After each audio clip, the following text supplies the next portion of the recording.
Hello, everybody. Welcome to a conversation about the Human Development Report 2020, co-hosted by the United Nations Development Programme and the European Commission. Coming up, we will dig deeper into the Human Development Report 2020. We have a panel of leaders from around the world bringing you their thoughts, their takeaways from this report. Questions. Of course, there have to be questions. I know you have questions. I know you have comments. If you look on your dashboard and on your screen, you will see there's a little box there for you to put your questions, have a conversation with each other, and I will be looking for some of the best comments and wrapping them into our conversation as well. I am Femi Oke. I am your moderator for this conversation. And my first duty is to say International Women's Day. If you're celebrating, of course you're marking it. Happy International Women's Day. Something that you will hear in this conversation, of course, we will talk about gender equality because it's a special day today, but you'll also hear about partnership, which is why you'll have a joint welcome for the UNDP and also from the European Commission. We start with the administrator of the UNDP, Achim Steiner. Achim, it's good to see you. Welcome. Looking forward to your welcome. Thank you so much, Femi, dear fellow panelists. Thank you for joining this launch. It's a great pleasure to have the opportunity to introduce the Human Development Report 2020 and with it, in many ways, a lens on what the future holds for us. And as those who may have already had an opportunity to take a first look at the Human Development Report, you will have seen that not only does it have a wonderful cover, but its title really explores a next frontier. We took a very deliberate decision during the pandemic in the year 2020, which is in fact also the 30th anniversary of a Human Development Report being published by UNDP. And it was the occasion for us to reflect on not just reproducing the same index as in the past, but in light of everything that has been happening around us and the search for a better way of measuring human development and progress, to also evolve and yet again adapt the index as we have done on various occasions through its 30-year history.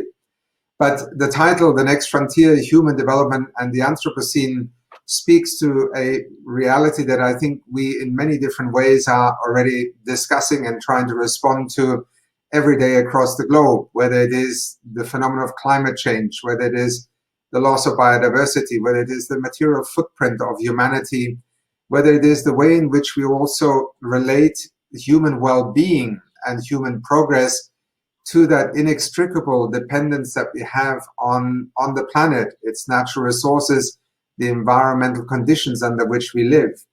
And the notion of the Anthropocene, which is still a term that, when we did a survey on the streets of New York, produced some very funny reactions. Obviously, many people are not familiar with the term, but you will all recall that the Holocene has been the geological age in which we have lived now for rather a long time. And the term Anthropocene was really one that emerged just in the last few years in trying to capture a fascinating but also to some extent a very worrying phenomenon, that the collective impact of humanity on our planet is now geologically traceable. And therefore, the idea of naming our age, which could last hundreds or thousands of years, is to recognize that humans really have become the dominant species on this planet.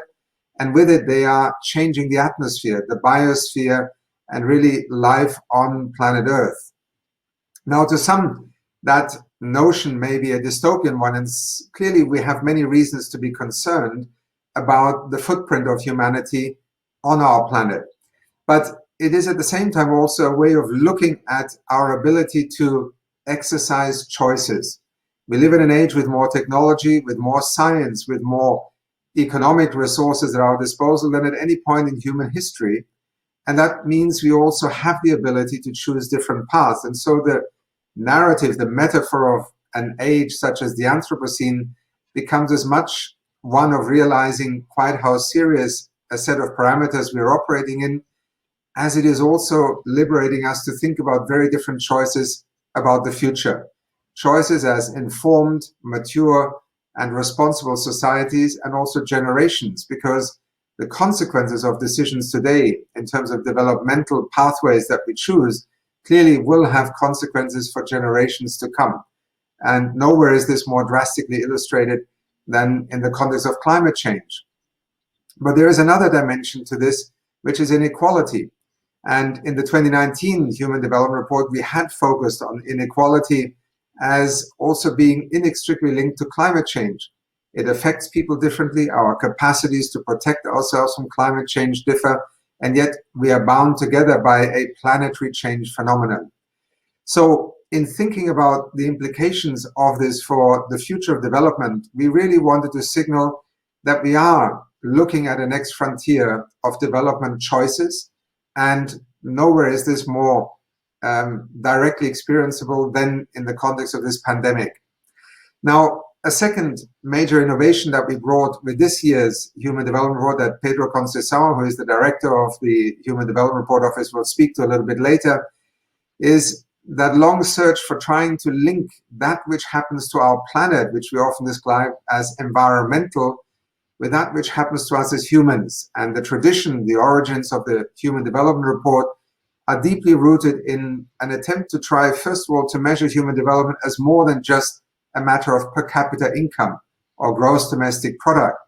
Those were the driving origins of 30 years ago, UNDP introducing the Human Development Report and the index, which included education and health as other parameters in which to better capture human development and progress.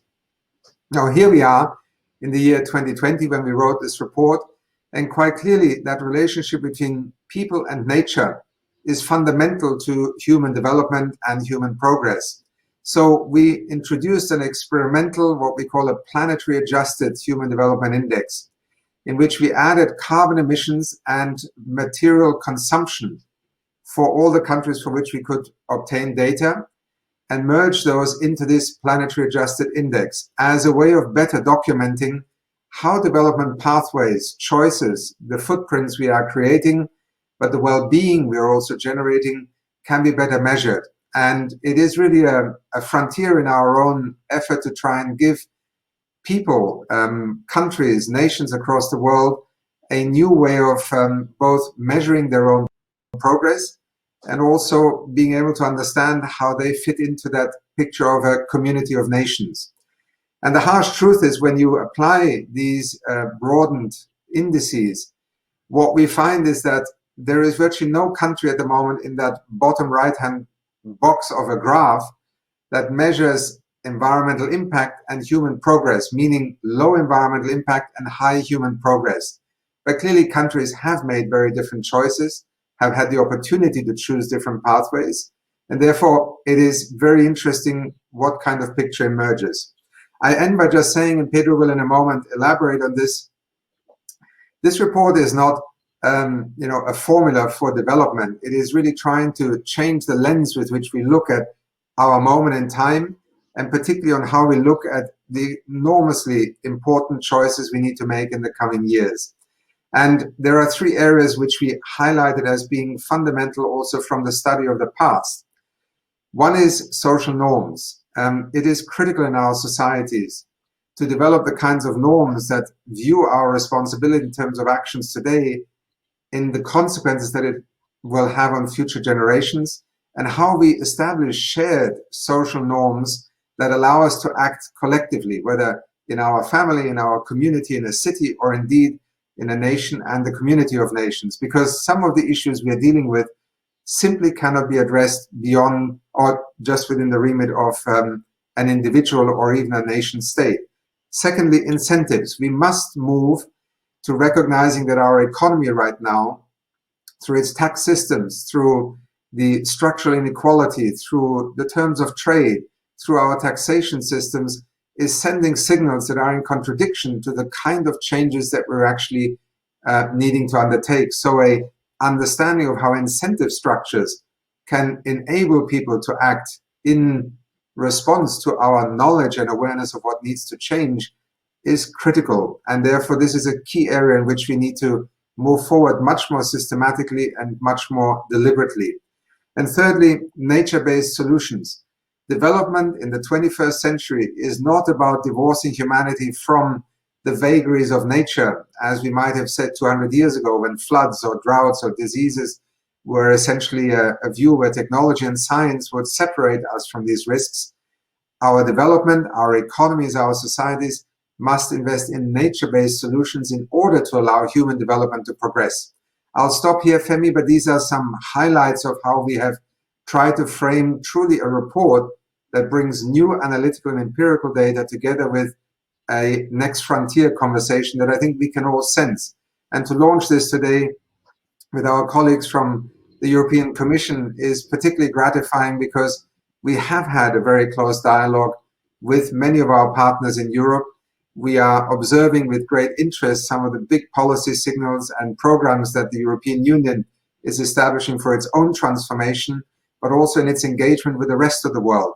This is the practical end of the next frontier, and it is partnership, it is cooperation, it is a sense of common purpose that ultimately will unite us or divide us in this search for human development and the Anthropocene. Thank you so much. Administrator Stein, I have been talking to a number of your team at the Human Development Report Office, and they say every other day there's an event or there's a discussion about the Human Development Report 2020. So there's obviously interest in the report, a lot of interest. But how do you decide if the report is successful? Is it that interest alone, or is there more that has to happen to make it a successful 30th anniversary report?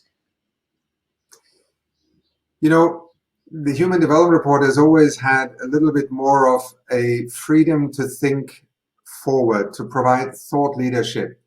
What brings about change in our societies in the way we act and decide things, obviously has many, many different drivers.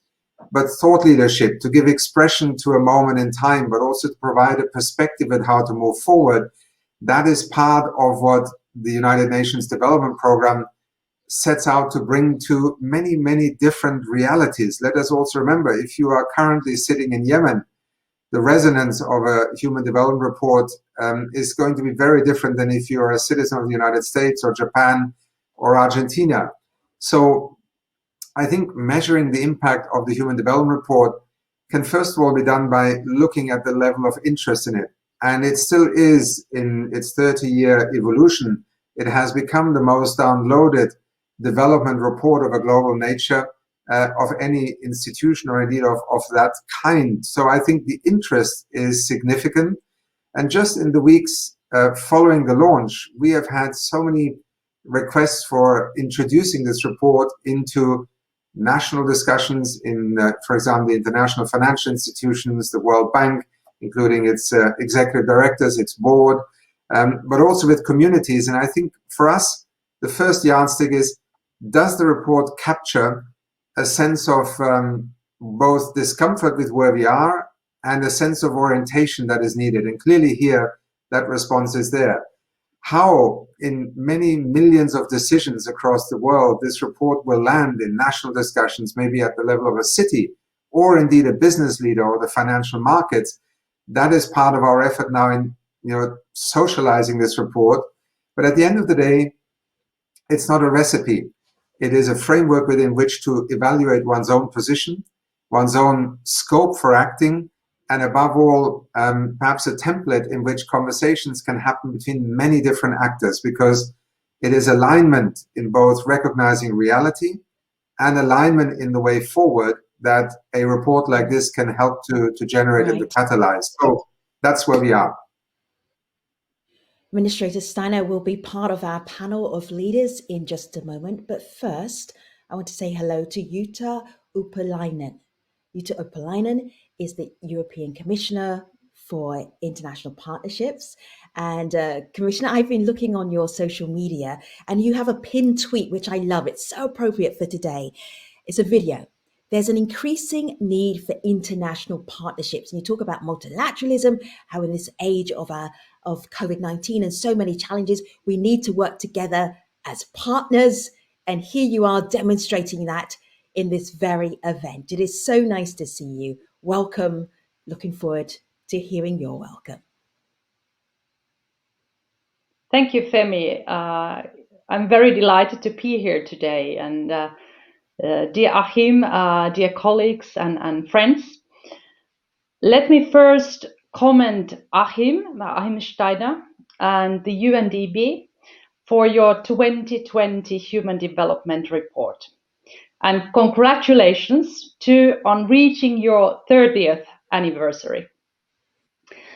It's a tribute to your hard work that the annual reports and the Human Development Index itself have become an important part of our landscape. I have to admit that when I was a member of the Finnish Parliament, almost 17 years, the report I read every year was especially Human Development Report. So I know that it's a very, very useful, very interesting report and really brings food for thought also for the decision makers. This year or last year report is a groundbreaking and insightful piece of work. So my heartfelt thanks to you and your team, Achim. That we are even discussing this new geological era, the Anthropocene, the new word and term also to me, that we are now in a time when mankind shapes the whole planet and not the other way around is mind-boggling. Your proposal this year to refine the Human Development Index to take account of both our carbon dioxide emissions and our material footprint is important and right. Looking at how this affects the performance of countries, particularly wealthier countries, in the index is sobering. And the report really speaks for itself.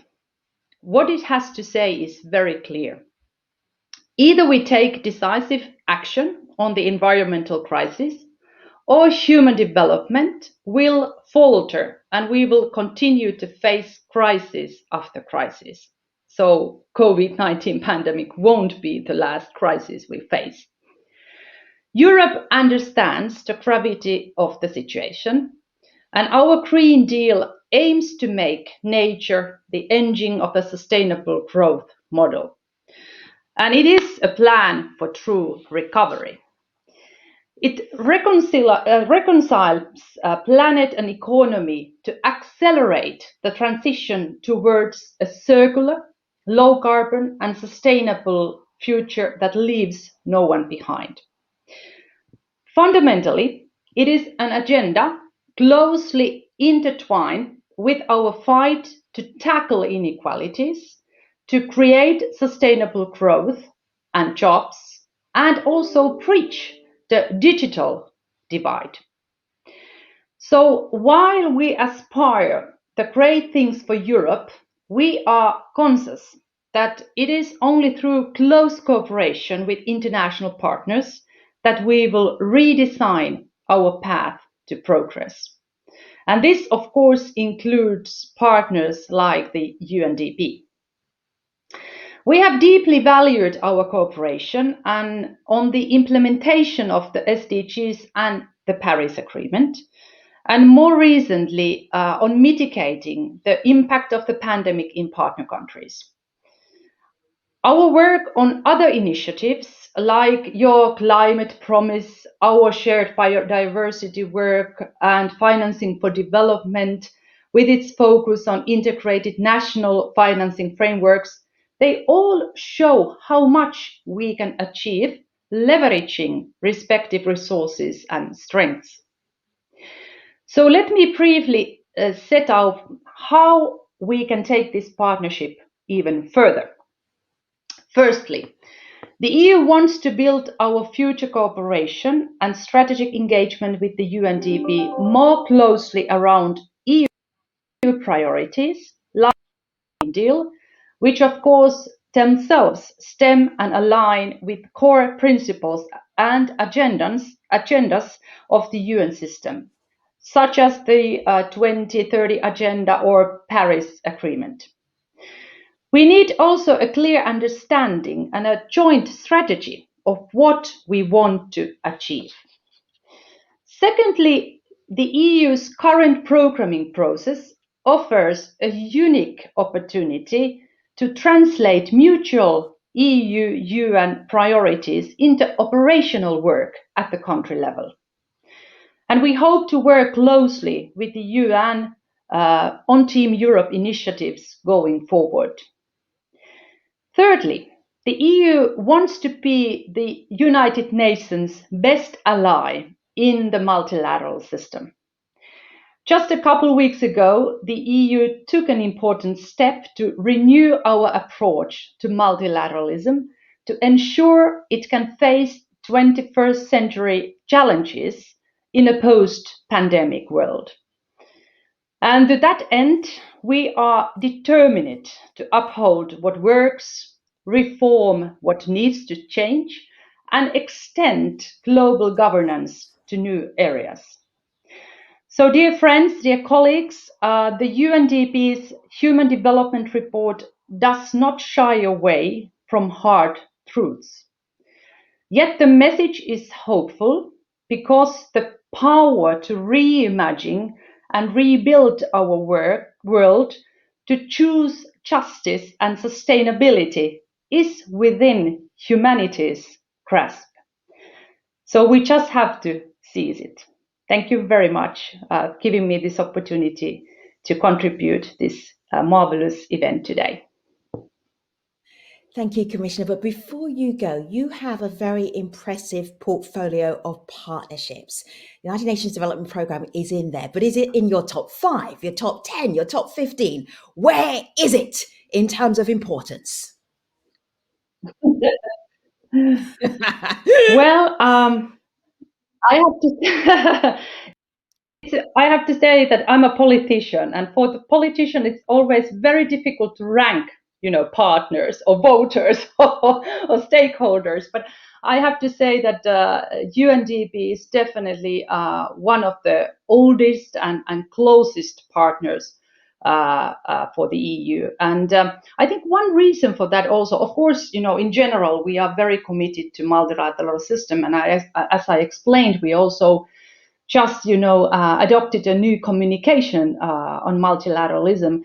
And of course, UNDP, like the whole UN family, is very in the heart of the multilateral system. But I think that why the UNDP is special for us as a European Union is also that I'm responsible for 126 countries around the world, and we know that also the UNDP has a very broad network around the world. So they are really present at the country level. And as I explained, for instance, now when we are programming, when we are, planning the new programs and allocating our funding to different regions and countries and different policy areas, we need to have partners at the country level to work with. And I think that that makes the UNDP so important to us, because they are really at the country level, they are present there, and they also provide us a very, very valuable and important information of that specific country. Thank you, Commissioner, for your very diplomatic answer. Appreciate you. So, viewers, now that you are officially welcomed, let me tell you how you can share this conversation around the world using the hashtag HDR2020, and then also jumping into the question little box that you see on your dashboard, on your screen. You can put your comments, your questions there for all the way through our conversation. I will do my best to bring your thoughts into our conversation today.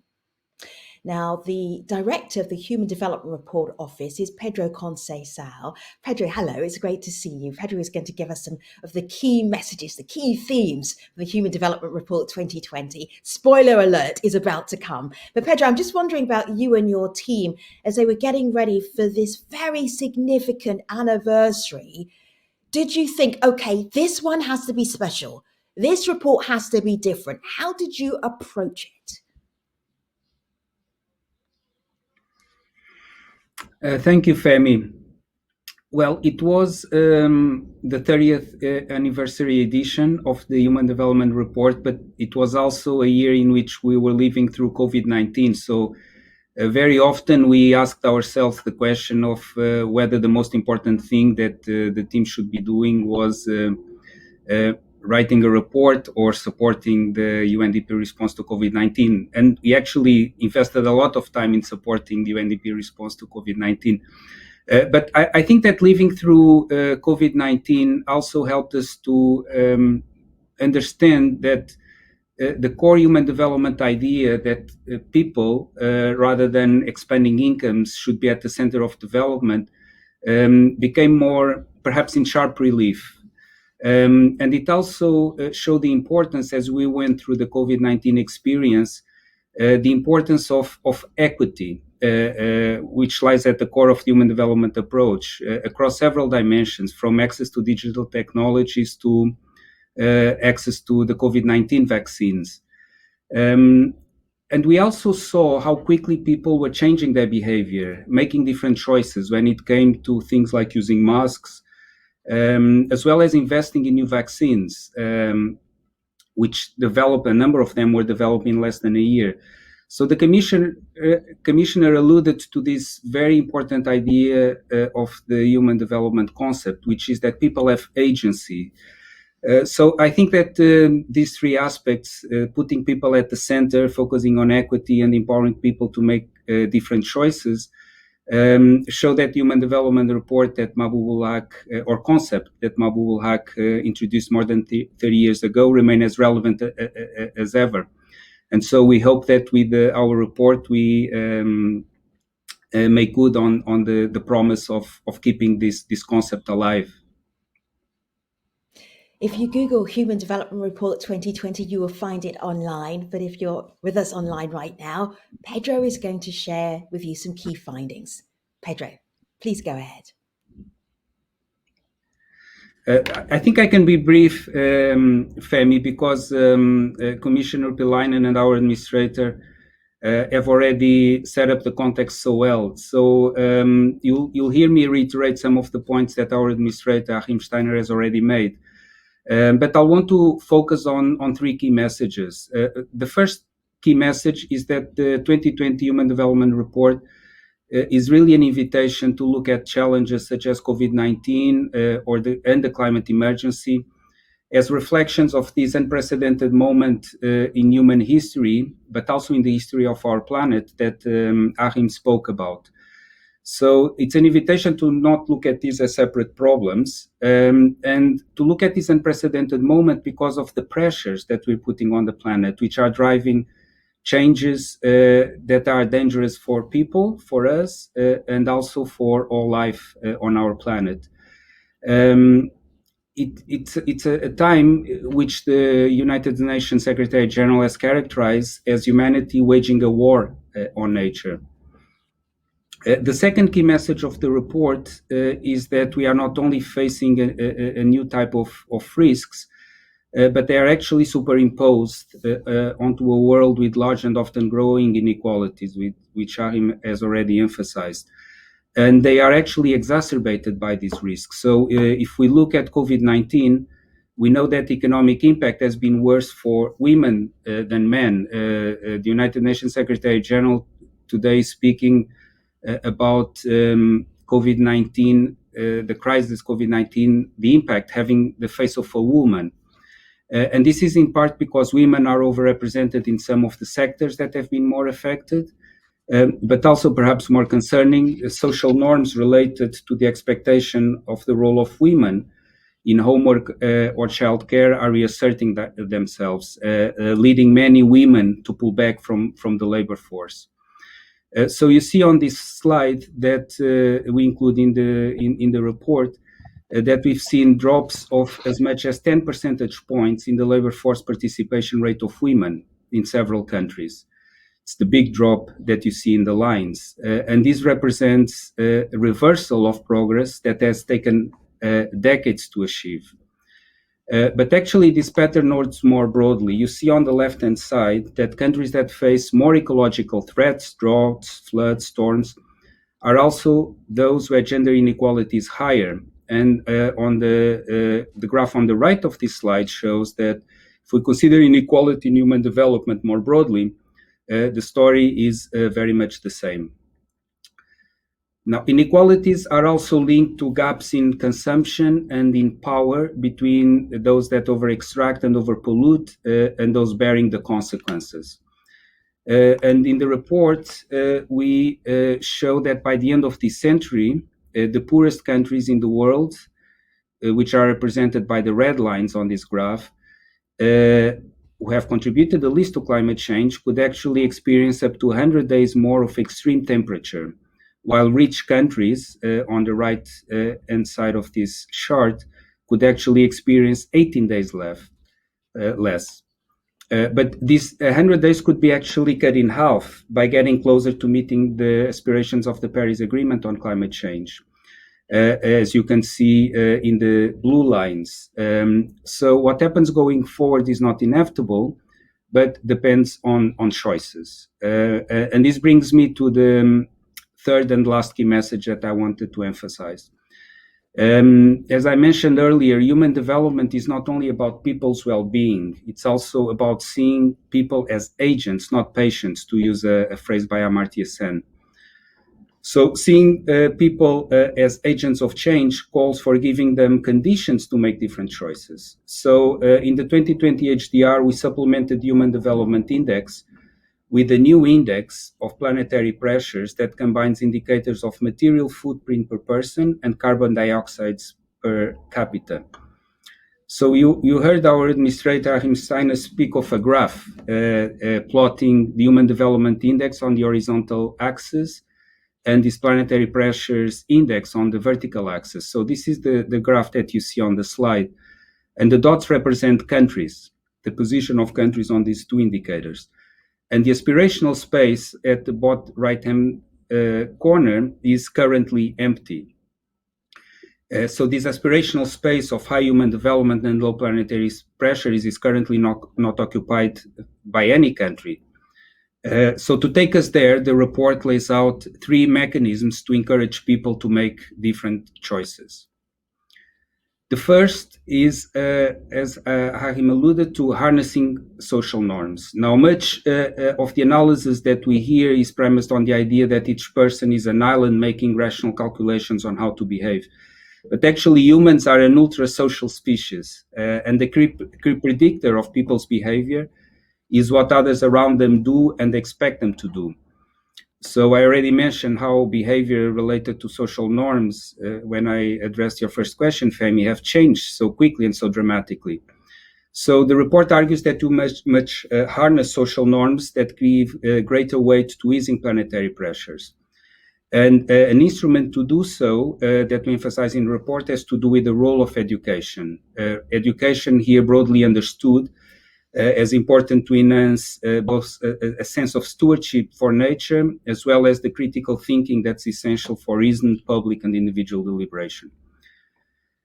Second, in our market economies, prices, regulation can be used to shift economic incentives. Carbon prices and the removal of fossil fuel subsidies are examples. And I think Europe here is a leader on many of these initiatives. But the report emphasizes also the importance of incentives and investments in research, technology, and innovation, not only to encourage the diffusion of technologies that can already make a difference, but more importantly, to enable a spirit of continuous innovation and learning to continue forward. So investments in science and technology, because any specific technological fix may bring about unintended consequences. And we've seen that again and again over the course of history. It also looks at changes in financial markets. We know that climate change will result in economic and financial losses, not only to businesses, but also to families, to households. For instance, through falling value of homes in flood-prone areas. Governments also can suffer losses. So financial regulators are requiring more climate risk assessment, and even central banks are incorporating climate risks in their macroprudential oversight of the financial system. And again, Europe here is taking a leading role. And the third mechanism of change invites us to look at nature not as a constraint, but as a potential opportunity in advancing human development by protecting and restoring ecosystems. Achim often speaks of the ecological infrastructure upon which ultimately not only opportunities but our lives depend upon. Examples here include the blue economy, for instance, investing in the restoration of ocean ecosystems, which can provide also outstanding economic opportunities. So let me conclude by coming back to the central theme of inequalities, or what we call in the report social imbalances, because these inequalities is often what stands in the way of having these mechanisms of change that I just described acted upon. For example, we document in the report that the contribution of indigenous peoples to managing forests as carbon sinks is roughly equivalent to the carbon dioxide emissions of the top 1% of the global income distribution, both on per person basis. And these are the indigenous peoples that are very often the people that are marginalized and persecuted around the world. So these imbalances are putting people and planet on a collision course, but it doesn't have to be that way. We can make different choices, and our aspiration is that with the 2020 HDR, we'll help to provide some signposts on how to continue advancing human development while easing planetary pressures to move us towards meeting the aspirations of the 2030 Agenda for Sustainable Development. Thank you. Thank you, Pedro. Pedro Conceição is the director of the UNDP's Human Development Report Office. Throughout time, the planet has shaped all life. The planet has shaped all life. The planet has shaped all life. But now, in the era of the human, we are shaping the planet. And truthfully, we are not doing a good job at it yet. Our actions are putting a lot of pressure on the world. Just look at 2020 with COVID-19, extreme weather, and rampant wildfires. People have created this mess, but we can fix it. Empowered people can become agents of their own destiny. The world may seem stuck in its own ways, but we can take actions to create a new normal, whether that's expanding the role of women in society or using cleaner energy. In too many countries, fossil fuels remain the primary source of energy, but clean alternatives like solar power will help reduce our carbon emissions. These alternatives need to be made accessible and affordable without using too much of other finite resources. And we must learn to harness the power of nature at the same time as we protect its beauty and wonder. Moving to protect, sustainably manage and restore ecosystems in a way that promotes well-being. Too often, the decisions of a few people or countries hurts the most vulnerable people across the world. For all of us to flourish now and into the future, we must understand that we are all connected. The choices you make impact the whole world around you. Shaping the planet means taking bold steps. Bold steps for humans to survive and thrive in this new era. If we are going to change the world, we need you. We need you. We need you, our global leaders, to take bold action now.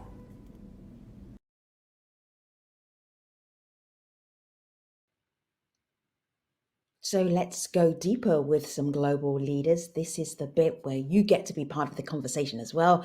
I'm going to say hello, welcome, magnificent panel.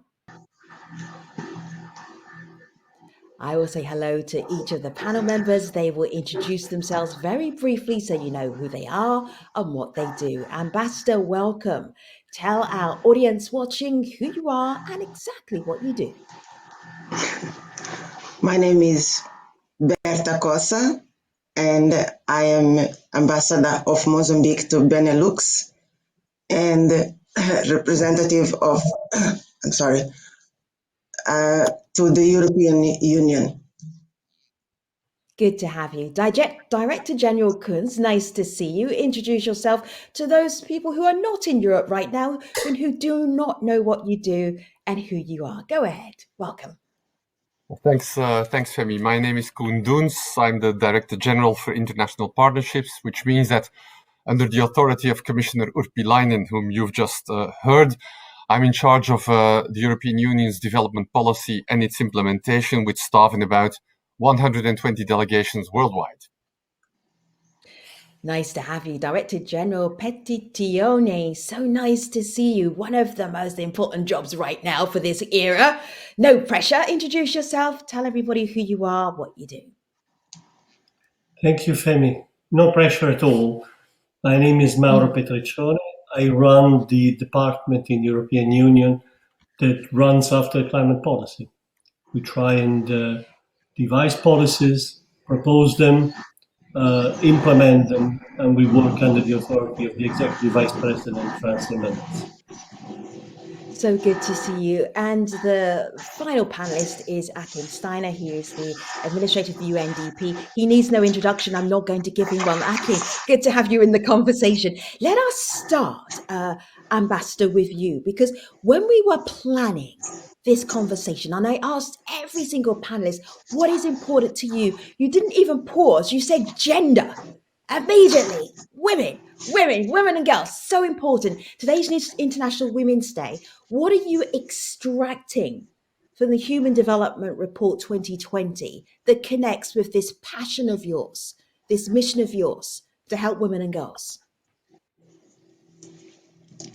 Yes, thank you, Femi, and good afternoon to the members of the panel. And I thank UNDP for inviting me to be part of this very timely conversation that we are having today in a very special day. And allow me to pay tribute to women all around the world, particularly the pioneers who paved the way so women like myself could get education and have a voice. Yes, today is a very special day, and you are touching upon on the issue of women and development. And the report tells us that one of the features of human development is inequality. And we know that women for so many years and all around the world have been the ones who have suffered the most because of inequality. And I think that throughout the whole report, the UNDP is trying to bring to our attention that inclusiveness is very important when we discuss human development. And I would say that it's very important that women should be given opportunity to engage from the early stage in all the discussions and all the initiatives that will affect them as well as their communities. And so that's why I felt that inclusiveness was very important part of it, and it touched upon because we need to continue to engage and to give space for women to participate in the whole processes that we are involved with. Ambassador, how did you see that, though, in the context of Mozambique, which is your home country? When you were reading the Human Development Report, what images, what ideas were coming to you from your home country?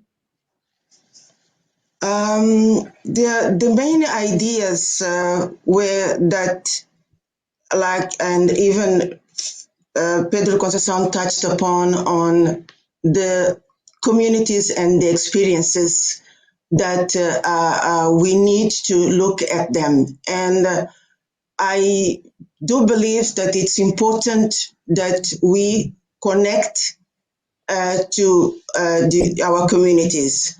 In Mozambique, for example, we are having now different projects being run by women, and they are making a difference in the development and changing the quality of life of those communities.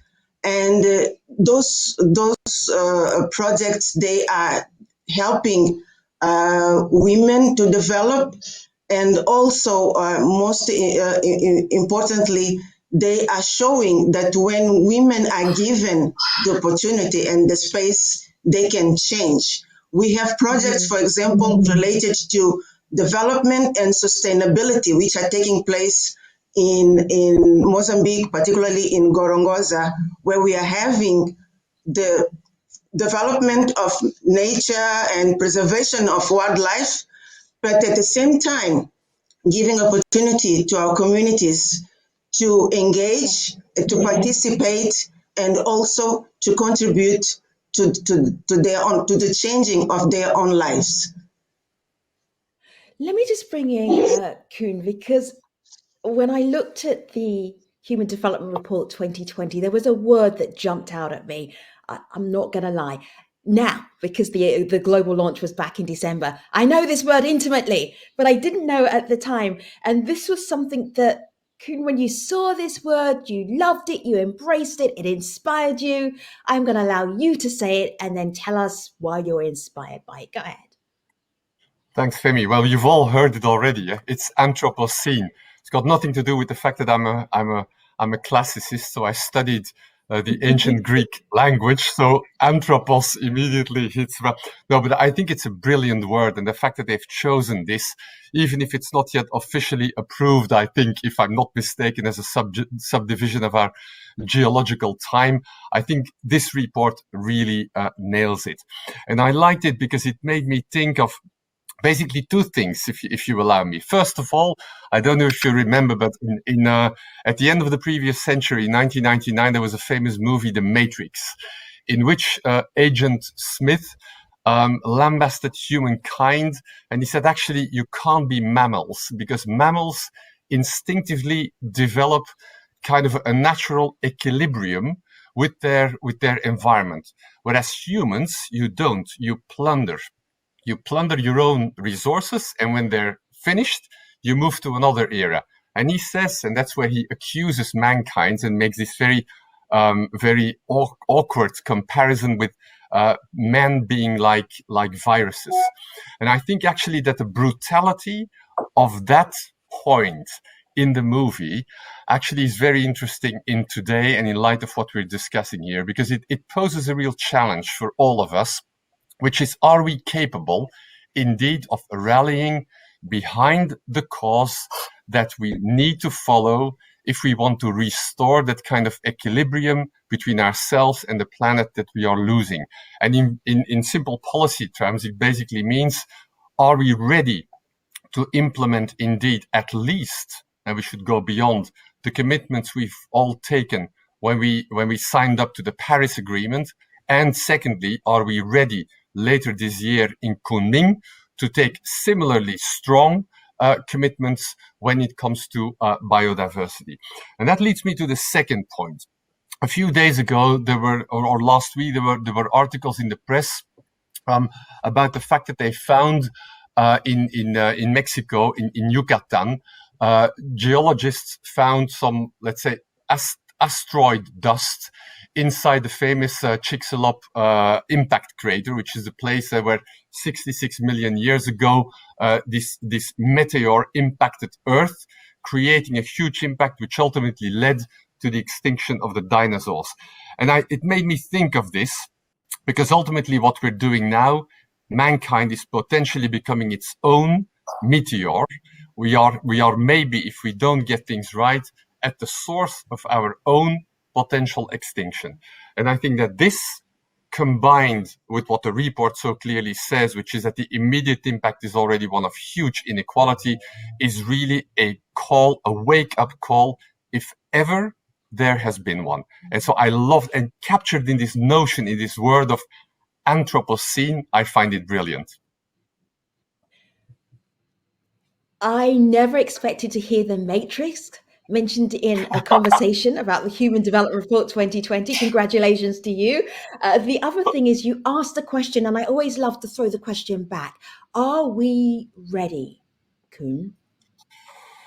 Well, I'm not sure, because this goes to the heart, I think, of how we are as well as human beings, and ultimately how our at least democracies are organized. So it's about finding the right balance between what we see as a long-term challenge and then being able to act today, to do today what is needed to address that long-term threat. I mean, I sometimes think about it as like our New Year's resolutions.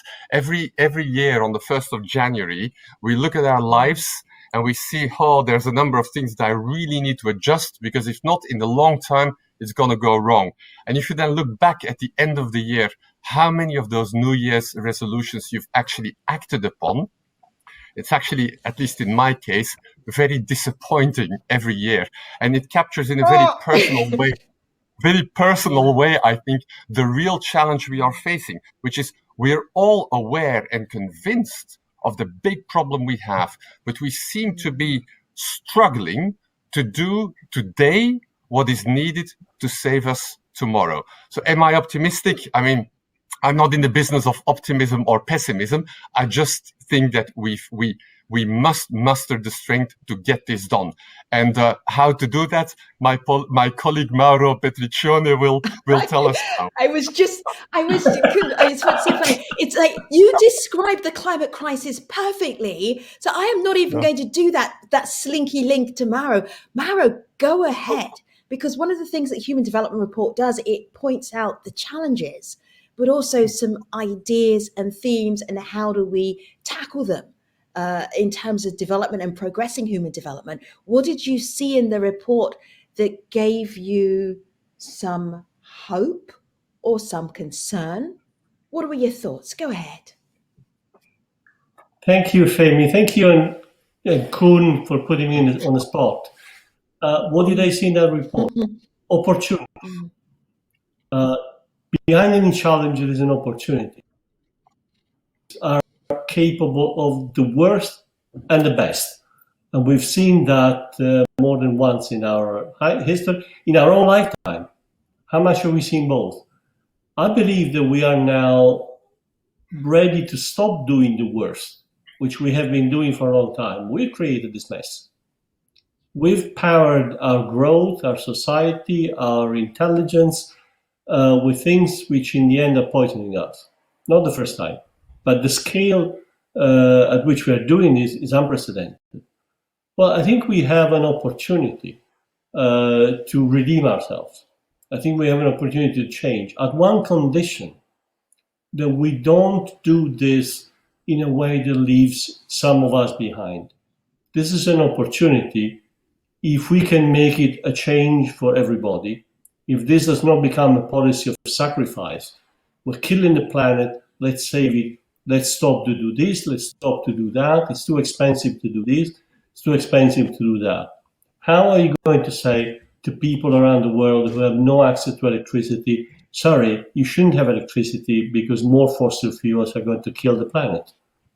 We have to find a positive answer to this. We have to say, yes, we are going to bring you power. We're going to bring you electricity. We're going to bring a better standard of living, and we're going to do it cleanly. And we can. The answer is, if you look around, we've built a policy in Europe that we're very proud of because it's a conservative one. We're not waiting for the next miracle. We're not waiting for the great source of energy that will move our cars and heat our houses cleanly and cheaply. We can do it with what we have. We don't have to wait for miracles. The miracle is rolling up our sleeves and working together and bringing the same mentality, the same attitude everywhere. Until not long ago, I used to despair of my fellow Europeans. I found Europe depressing and depressed. We fear losing what we have. In the past few years, this continent is exploding. 93% of Europeans think this is the real problem, but also think we can actually help fix it. And just, now the virus stops them. But we've seen for months and months our young generation on the street with a very constructive message, but a very stark one. Fix this problem because it will be too late by the time it's our turn to replace you. So I think I see whenever I see a long list of challenges, I've learned from my team, the first thing you do is say, right, skip the bit, this is the problem. Go straight to the point, where is the solution? And lo and behold, if you look around, you do find solutions. But the effort is gigantic, and it adds to the efforts that we know.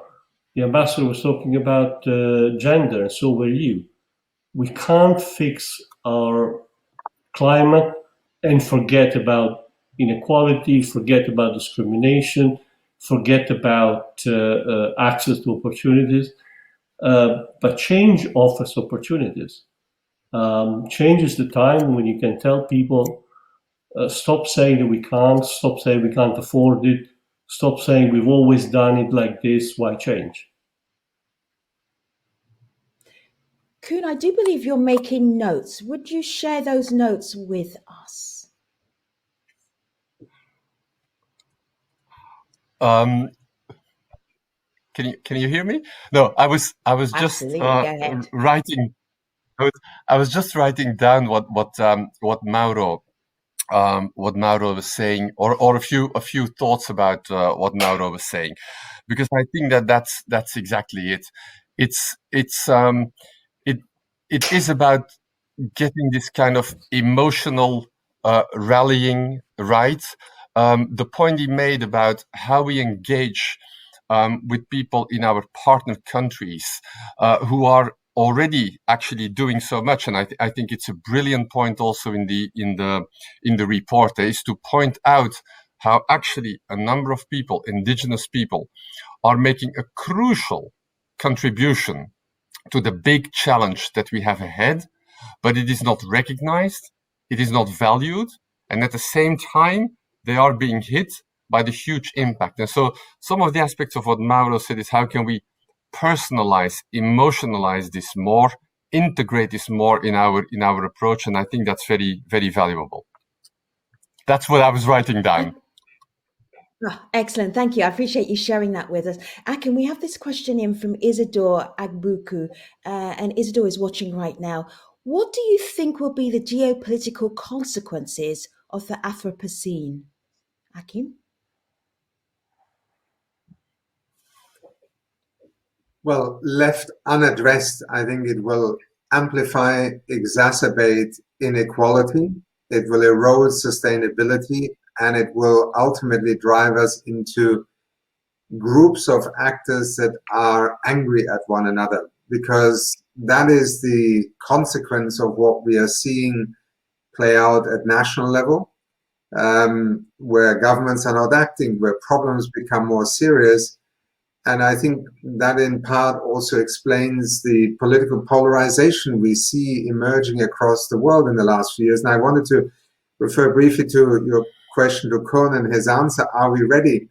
Well, our systems are suffering from inertia. Vested interests are obviously doing well in a status quo. But look around us. Our children are going out of school now at the age of 13, 14, 15 onto the streets to say, what are you doing? I mean, we are ready to act.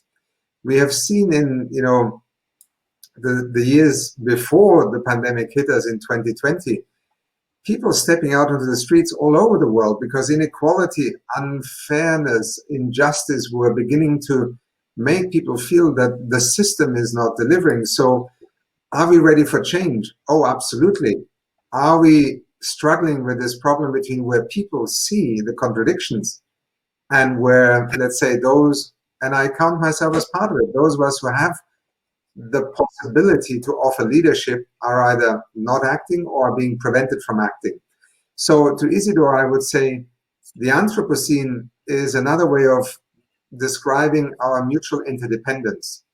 First of all, as peoples, as nations, as societies. So to what Mauro was saying, what Koen and the ambassador was also addressing, we are trying to act in synchronicity in a very unequal world, where first of all, historical responsibility for emissions is very different, where the economic opportunities to act in today's world are very different. That is why we need multilateralism, what Jutta was speaking to earlier on. the Commission's communication on multilateralism is as relevant to trying to address this issue as is the price of a kilowatt hour of solar energy. And I think it is in that coming together that we are going to see the world act more in unison. And just, this is not theory. Think back to December 2019 and now fast forward to February 2020. On climate change, we now have a level of ambition emerging and investments emerging that would have almost seemed surreal just 13, 14 months ago. The world is ready to act. Our systems, our economies, back to the Human Development Report, the incentives, the norms, those are variables that drive doing what can be done. And Mauro and others have spoken to it. When we had a hole in the ozone layer, we didn't even have a solution for it. For the issue of climate change, decarbonizing our energy sector, decarbonizing our transport sector, we have the solutions. We just need to put them into action. Panel, I am going to get you to stand by because I have a series of questions for you, and you can draw on your expertise, your geographical expertise, your thematic expertise to answer them. I'm going to ask you to be brief, to the point, so that we can get as many questions answered as possible. And some of them are coming via video from prominent members of the European Parliament who are champions of sustainable development. So their questions are going to be good. Let's start with video question number 1. I would like to thank the UNDP for its initiative to introduce a new Human Development Index, which includes also the carbon footprint and the material consumption of a country. My question to the distinguished panel is, how does the other megatrend, digitalization, influence the relationship between people, keyword broken societies, and the relationship between people and nature? Does digitalization alienate us from each other and nature, or does it provide the desired solutions? And what about its increasing carbon and material footprint? Let me start with Mauro, first of all. Does this worry you, the idea of the world becoming more tech savvy, more technology available to us? What is that doing to our growing carbon footprint? Mauro, you start.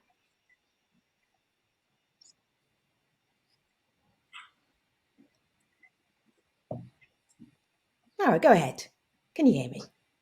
Digitization, growing technology, the world becoming more connected. Well, what is that digitalization, doing like to our every carbon technology, footprint? has two sides. Go ahead. We're moving digital. It's enormous. Our carbon footprint of our digital life is enormous. At the same time, without digitalization, we're not going to use the technologies we need to change. Take our renewables. The reason why we have more than 20% renewables in our energy mix in Europe is because we have smart grids. At the same time, if we let data centers get out of control, we'll waste what we have gained in terms of decarbonizing other sectors. I think we have to take something like digitalization and use it for what we want and not being used by it. But that's the same for any technology. Any technology can consume you if you let it run. If you use it, you can use it for things you want and not those you don't want. So I think digitalization is part of the picture, and it's not a surprise that we are going for a green transition, green and digital, and we're going to try and do it together, because if we do it separately, we end up contradicting each other. And we're not losing something. I'm really intrigued, Ambassador, from the view from the Global South, where digitization is a process that is not there yet, but you have incredible young entrepreneurs on the African continent who are doing their best to use leapfrog technology. In that progress, are you even thinking about the carbon footprint, or are these the luxuries of being in the global north that you're worrying about your carbon footprint? And you're not really worrying about it if you're in the global south, and also you don't have a big one, Ambassador. Yes, with regard to digitalization, I'll go back to something, because in the report it says rethinking human development is an open journey for all. Yes, the problem is we need to ensure that we all benefit from the advancements of science and technology. But we are so into just getting into the new technologies in a way that we are not moving in the same path. Maybe the direction, but not on the same path. And Femi, you mentioned that we are having a lot of young people in Africa just enjoying and benefiting from the new technologies and digitalization. But I believe that there is a problem there. We are just concentrating on the benefits of it, but to many of us, we embarked in digitalization, but we still need to be educated to understand digitalization and all implications of digitalization. Because we don't think about digitalization related to the emissions. Because, for example, in most countries in Africa, when you talk about carbon monoxide, we just think about pollution coming from cars, airplanes, mining factories, but we don't think about digitalization having other implications. So I think educating ourselves about the whole concept of digitalization and not just using it for our benefit, it's very important, and it's key from the beginning, educating us about that. Kun, you're looking thoughtful. Share your thoughts. Well, thanks. No, I think, I mean, you can always plead it both ways. And I think digitalization in itself is, of course, neither good or bad. It's a bit like a hammer. If you use it and you hit the nail, then it's very efficient. And if you use it and you hit your own thumb, then it hurts. And I think that the question is nice because it somehow links back to last year's UNDP report on precisely climate digitalization and inequalities, which developed a number of these issues. When we look at the positive side of it, I mean, you've referred yourself to the enormous dynamism that you see in many African countries when it comes to the creative side of digitalization. But likewise, when you look at education, the quality of education and how difficult it is to make sure in a number of, let's say, countries in the global south to make sure that they have access to quality education, digital offers huge opportunities. And I think that that's the kind of thing we absolutely need to embrace. Now, on the other hand, and that was also very clear in MEP Bentele's question and developed in last year's report, it's also a major potential engine for inequalities. And if we do not work, as the ambassador says, on skills, both for users and for entrepreneurs, but also at access at affordable prices, then ultimately this may become or will become an engine for further inequalities. And I would like to add just one dimension, which is one that is very dear to the EU's approach to it. It has to be human-centric. And that brings us to the whole regulatory environment linked to privacy, to data protection, and so on. We've seen some of those core issues that ultimately have as potential collateral damage, either by purpose or indirectly, also the undermining of a number of core values and fundamental freedoms. And so it's a very complex issue where we need to look at different angles if we want to master it or harness it in a way that is positive, hitting the nail, and not negative, hitting the thumb. Mm-hmm. Thank you again for an excellent metaphor and analogy. Akim, I am going to play question number 2 from a sustainable development perspective from a European parliamentarian who is very prominent, and ask you to respond. Let's hear the question first of all. In my view, The world faces two central challenges. First of all, climate change. This threatening catastrophe, if we cannot overcome. And secondly, and corona pandemic has made that even more clear, inequalities. Only if we empower our societies, if we empower human beings to get rid of the negative spillovers and to detect the chances of tomorrow, we will have a happy life all over the globe. Stefan Leuven has made that completely clear, that these elements are the two decisive elements to bring progress about. So my question to you, what measures, what initiatives are needed? I'm asking also as the coordinator of our Socialists and Democrats Development Working Group in the European Parliament, what do you suggest in practical terms that we start tomorrow to solve our problems and to empower the people? This is such a good question. Starting tomorrow. Stefan Löfven, by the way, of course, is the Prime Minister of Sweden. Starting tomorrow. Akim, actually, why don't we start today? Climate change mitigation, COVID-19 mitigation. I'm going to get you to be brief because I want everyone to do a starting tomorrow suggestion. Go ahead, Akim. Well, not to be argumentative, but I would say we even started yesterday, because at the heart of what MEP Bullman is saying is a different DNA that has to guide the way we think about investing in development, where we actually focus our attention. I would say those two variables of the 21st century that are absolutely fundamental are equity and sustainability. They are the drivers of what can tear us apart or what can unify us as, now a family of soon 8 billion, 9 billion people who have to share this planet together. And that is where inequality and injustice, first of all, erode what you can call social capital or contract.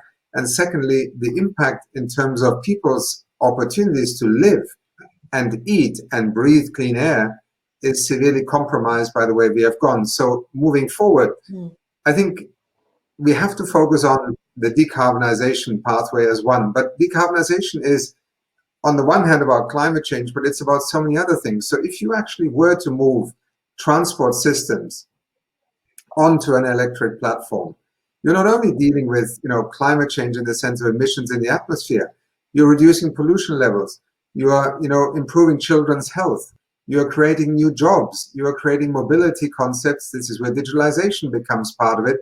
We could transport the same number of people more quickly in our cities today if we actually use the digital and electronic combined platform than with a third of the vehicles. I mean, this has been calculated for Lisbon, for cities like London, because what we have ended up with is a transport system where people are basically stuck in traffic. It's polluting our lungs, and it's actually not helping the world move forward.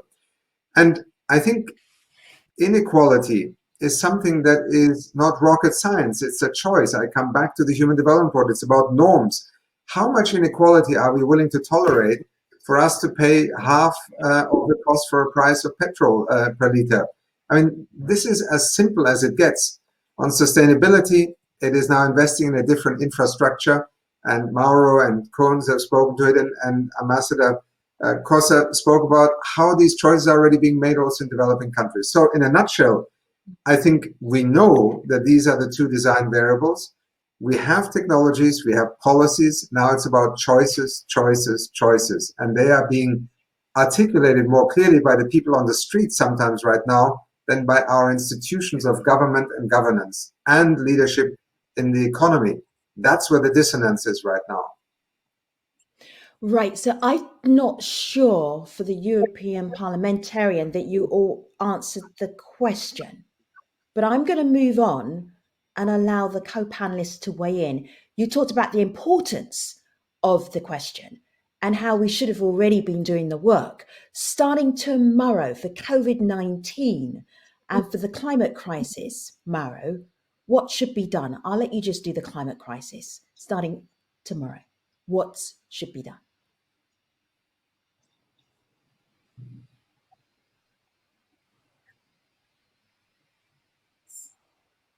Mauro, go ahead.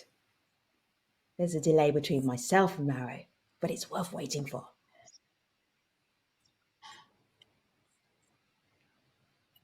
Citizens' action. I don't think Mauro can hear us. I'm going to move on to Kun. Kun, you heard the question. What is your reaction? What is your response? Go ahead. Two things, I think. Walk the talk and walk with others. Walk the Sorry, talk means that... I'm having some trouble with my connection. There is, Mauro, I'll come back to you and we'll try and fix this for you behind the scenes. I'll get the behind the scenes team to work on that because there's a very long delay. You're not hearing the audio, so I will come right back to you. In the meantime, Kun, it was an urgent question. Yeah. It was like starting tomorrow.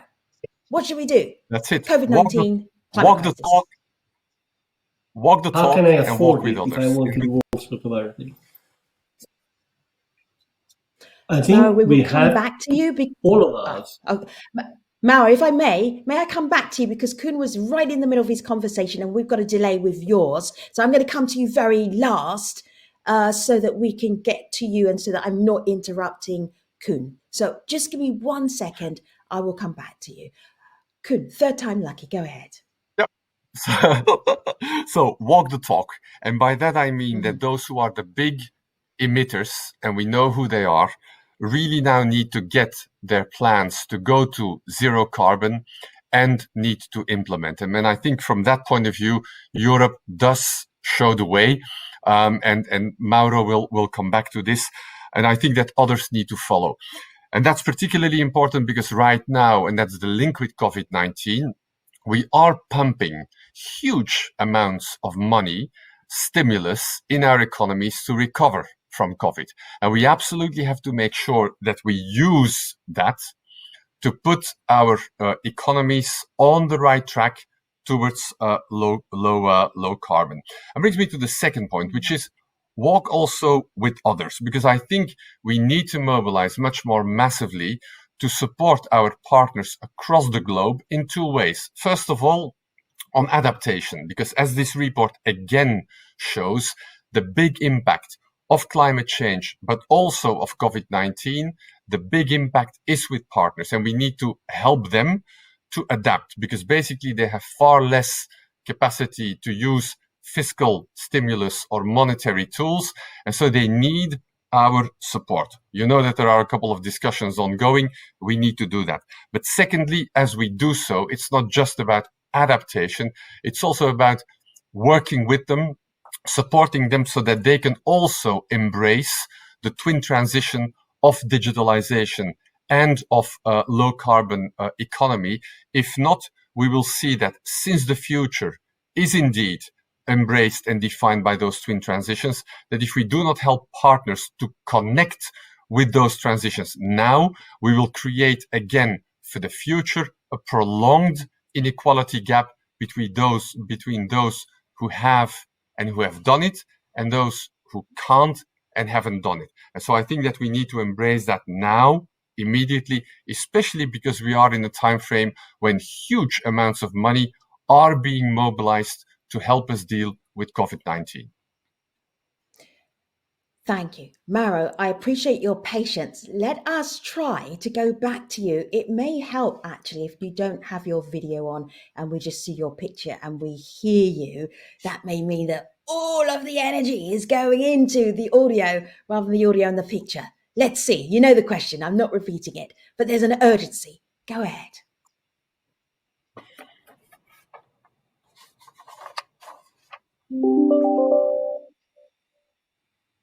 All right. This is the issue with connectivity when we're doing live events. Mauro is not with us at the moment. I will bring him back if that is at all possible.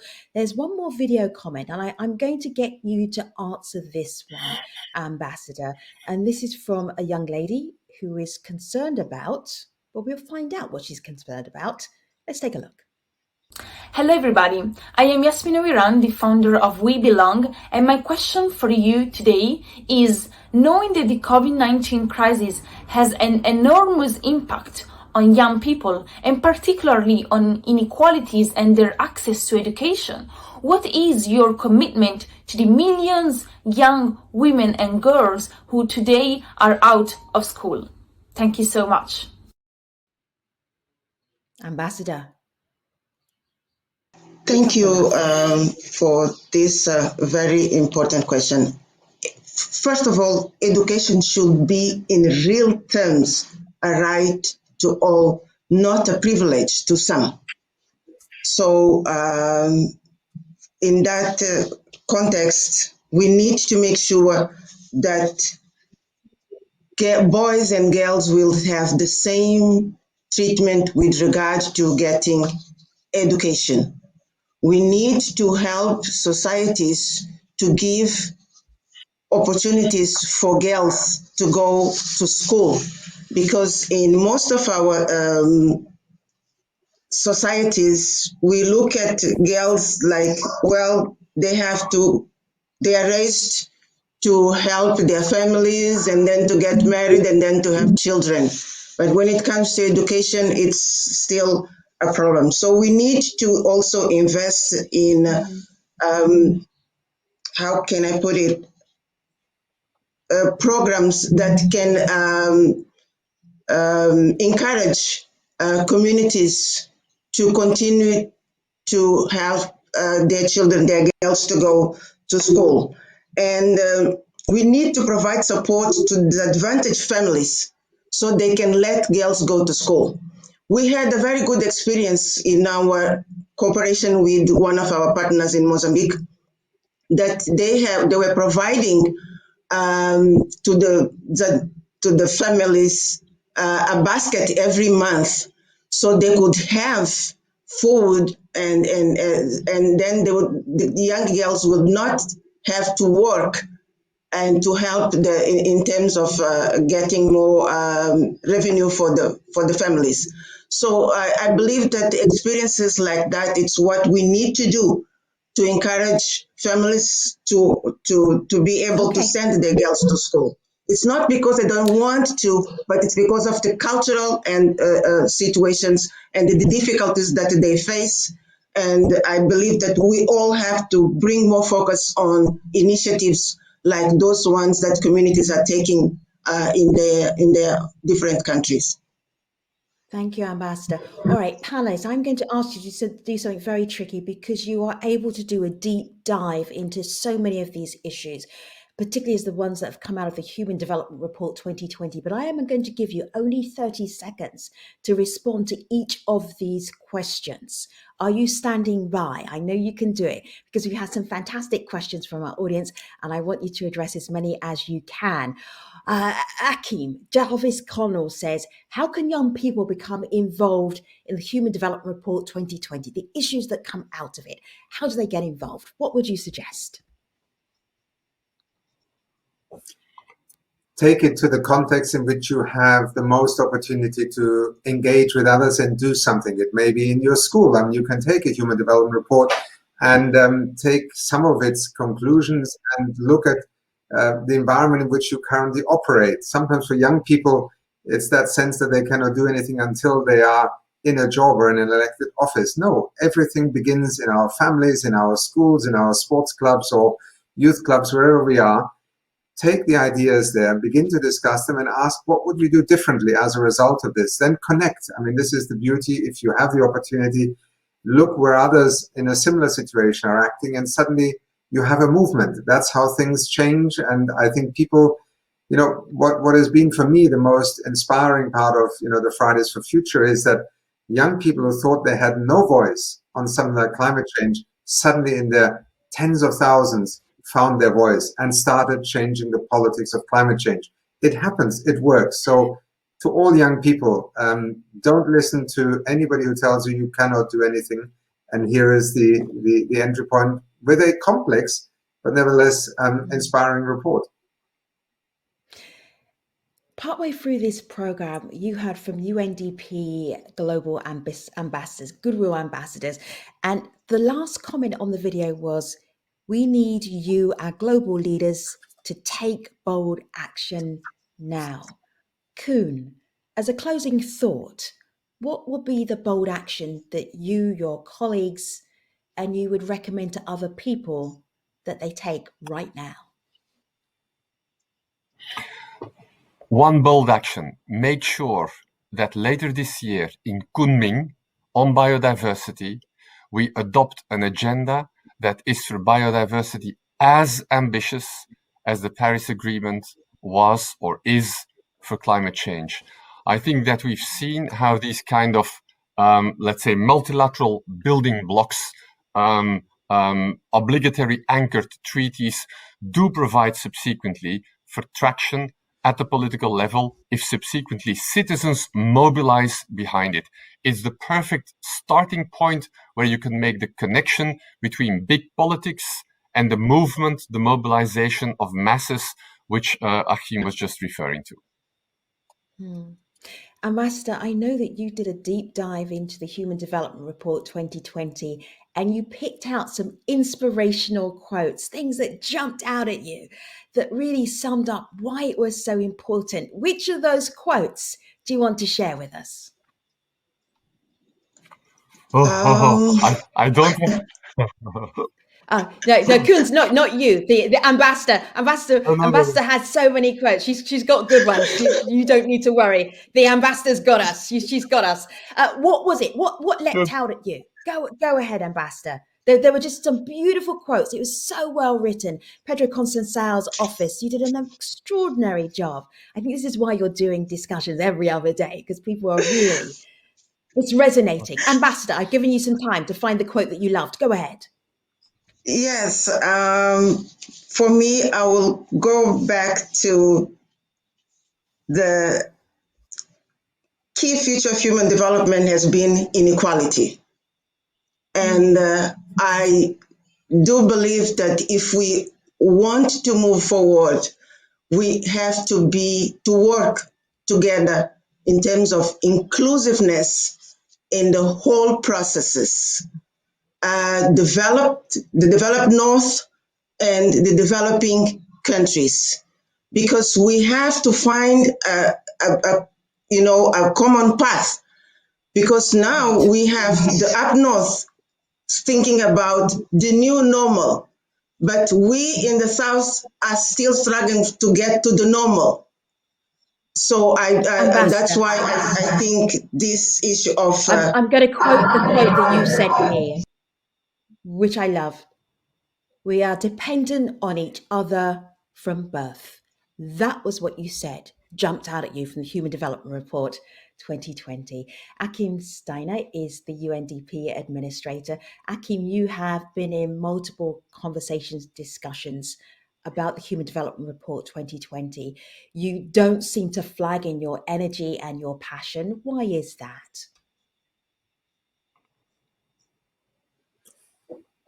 Because I see every day more and more people both recognizing the necessity to act, feeling empowered to act, and I believe in hope. I think once you give up hope or you don't have any hope, you essentially, you paralyze others. So this report is a report about the hope of making decisions differently and how consequential that is. And I think it's a very powerful message, because development is about everyday choices we make. We often think development is just to do with developing countries.